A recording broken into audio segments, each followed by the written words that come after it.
আহমেদাবাদত ৰহস্যজনকভাৱে মৃত্যুক সাৱটি লোৱা শিৱালী কাশ্যপৰ বাসগৃহত মঙলবাৰে উপস্থিত হয় গুজৰাট আৰক্ষী। শিৱালীৰ ৰহস্যজনক মৃত্যুৰ তদন্ত সন্দৰ্ভতে নাজিৰাস্থিত শিৱালীৰ বাসগৃহত উপস্থিত হয় গুজৰাট আৰক্ষী। ঘটনা সন্দৰ্ভত শিৱালীৰ পিতৃ আৰু ভাতৃক সোধা পোছা কৰে আৰক্ষীয়ে। উল্লেখ্য যে যোৱা 10 জুনত ৰহস্যজনকভাৱে আহমেদাবাদত মৃত্যু হৈছিল নাজিৰাৰ শিৱালী কাশ্যপৰ। চাদৰ পৰা পৰি মৃত্যু হোৱা বুলি ঘৰলৈ ফোন কৰিছিল প্ৰেমিক সৌৰভ পুৰোহিতে। তাৰ পাছতে শিৱালীৰ পৰিয়ালে সৌৰভ পুৰোহিত নামৰ যুৱকজনে হত্যা কৰাৰ সন্দেহ কৰি আৰক্ষীত দিছিল এজাহাৰ। মৃত্যুৰ দিনা অৰ্থাৎ যোৱা 10 জুনত নিশা প্ৰায় 12:34 মাতৃৰ সৈতে ফোনত কথা পাতি আছিল যুৱতীগৰাকীয়ে। কিন্তু তাৰ পাছতে 1 বজাত শিৱালীৰ মৃত্যু হোৱা বুলি ঘৰলৈ খবৰ দিছিল প্ৰেমিক সৌৰভ পুৰোহিতে। উল্লেখ্য যে শিৱালীৰ মৃত্যু সন্দৰ্ভত গুজৰাট আৰক্ষীৰ ওচৰতো এজাহাৰ দাখিল কৰিছিল পৰিয়ালৰ লোকে। ইয়াৰ উপৰি ঘটনাৰ উচিত তদন্ত বিচাৰি ৰাজ্য চৰকাৰৰ সহায়ৰ আহ্বান জনাইছিল শিৱালীৰ পৰিয়ালে। চৰকাৰলৈ সহায় বিচাৰি পত্ৰ লিখিছিল শিৱালীৰ পৰিয়ালে। তাৰ পাছতে মঙলবাৰে নাজিৰাস্থিত শিৱালী কাশ্যপৰ পৰিয়ালৰ কাষত উপস্থিত হয় গুজৰাট আৰক্ষী। हम घाटोड़िया पुलिस स्टेशन अहमदाबाद शहर से आए हैं।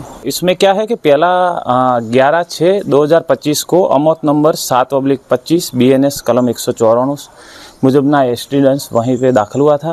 फिर नाजिरा पुलिस स्टेशन से 0 नंबर से हमारे यहाँ FR आई, जो घाटोड़िया पुलिस स्टेशन गुना नंबर 151/2025 BNS कलम 103/5 मुजब का एक्सीडेंट दाखिल हुआ है।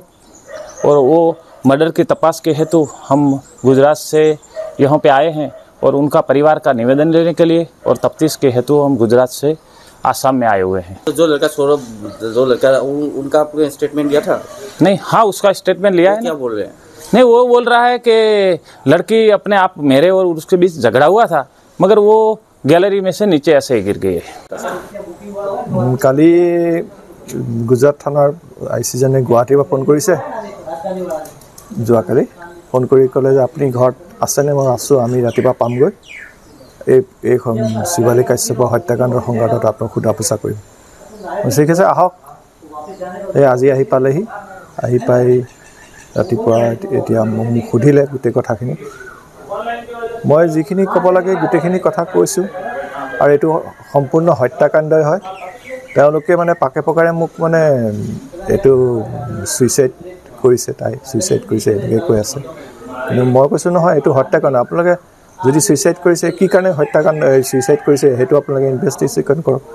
এৰেষ্ট কৰিলে তাই সুধিলোঁ, বোলে এতিয়া আমি ইনভেষ্টিগেশ্যনত আছোঁ, তাৰপিছতে এৰেষ্ট কৰিম। নিউজ ডেস্ক ৰিপৰ্ট, অসম স্পন্দন।